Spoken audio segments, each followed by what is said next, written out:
మన తెలంగాణలో మొట్టమొదటి ఫ్యాక్టరీ అవుట్లెట్ మన ముకుంద జ్యువెలర్స్ లో లైట్ వెయిట్ ఆభరణాలు కలెక్షన్స్ ఎన్నెన్నో అన్ని జ్యువెలరీస్ పై VA కేవలం 2 to 12% మాత్రమే. విచ్చేయండి ముకుంద జ్యువెలర్స్.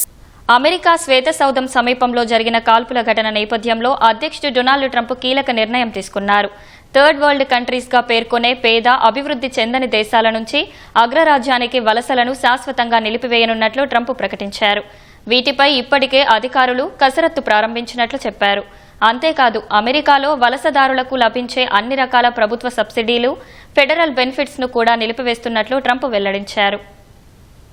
అమెరికాలో రెండోసారి అధికారంలోకి వచ్చిన నాటి నుంచి వలసలపై ఉక్కుపాదం మోపుతున్న అధ్యక్షుడు డొనాల్డ్ ట్రంప్ మరో సంచలన నిర్ణయం తీసుకున్నారు. పేద దేశాల నుంచి అమెరికాకు వలసలను శాశ్వతంగా నిలిపివేయనున్నట్లు ప్రకటించారు. అధ్యక్ష భవనం వైట్ హౌస్ సమీపంలో ఆఫ్ఘనిస్తాన్ దేశస్థుడు నేషనల్ గార్డ్స్ పై కాల్పులు జరిపిన నేపథ్యంలో ఈ నిర్ణయం తీసుకున్నట్లు తెలుస్తోంది. దీనిపై అధికారిక యంత్రాంగం చర్యలు ప్రారంభించినట్లు ట్రూత్ సోషల్ వేదికగా ట్రంప్ వెల్లడించారు. అమెరికా భద్రతకు భంగం కలిగించే విదేశీ పౌరులను వెనక్కి పంపివేయనున్నట్లు చెప్పారు. సాంకేతికంగా ముందుకెళ్తున్నప్పటికీ అమెరికా ఇమిగ్రేషన్ విధానం ఆ ప్రయోజనాలను, చాలా మంది జీవన పరిస్థితులను దెబ్బతీస్తోందని ట్రంప్ అభిప్రాయపడ్డారు. అందుకే యుఎస్ వ్యవస్థ పూర్తిగా కోలుకునేందుకు వీలుగా థర్డ్ వరల్డ్ దేశాల నుంచి వలసలను శాశ్వతంగా నిలిపివేయాలని నిర్ణయం తీసుకున్నట్లు చెప్పారు. మాజీ అధ్యక్షుడు జో బైడెన్ సంతకం చేసిన లక్షలాది మంది అక్రమ అడ్మిషన్లను రద్దు చేయనున్నట్లు ప్రకటించారు. అమెరికాకు ఆస్తి కానీ లేదా యుఎస్ ను ప్రేమించని వ్యక్తులు అవసరం లేదని ట్రంప్ స్పష్టం చేశారు.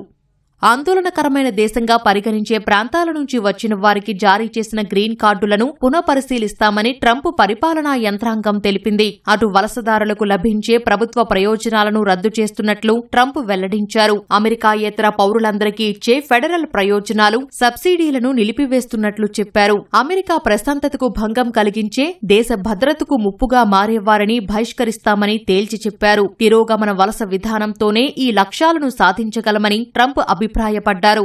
పేద, అభివృద్ధి అంతగా లేని దేశాలను థర్డ్ వరల్డ్ కంట్రీస్ గా పిలుస్తారు. దక్షిణ అమెరికా, ఆఫ్రికా, ఆసియాలోని అనేక దేశాలు ఈ జాబితాలో ఉన్నాయి. ప్రస్తుతం వీటిని తక్కువ ఆదాయం కలిగిన దేశాలుగా పేర్కొంటున్నారు. దక్షిణ Sudan, Somalia, Niger, Burkina Faso, Burundi, Afghanistan, Madagascar, Ethiopia, Liberia, Syria, Uganda వంటి దేశాలు ఈ జాబితాలో ఉన్నాయి.